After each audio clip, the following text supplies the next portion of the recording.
শ্রীরামকৃষ্ণের আগমন,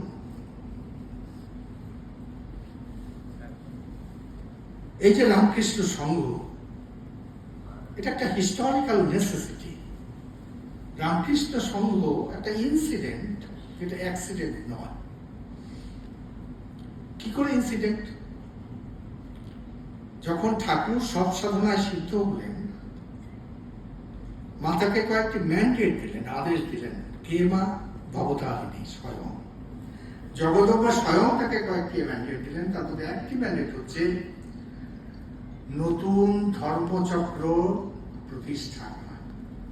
যে কথাটি মা বললেন, মা ভবতারিণী শ্রীরামকৃষ্ণকে বললেন, সেই কথাটি হচ্ছে আজকে যাকে আমরা রামকৃষ্ণ সংঘরূপে দেখতে পাচ্ছি।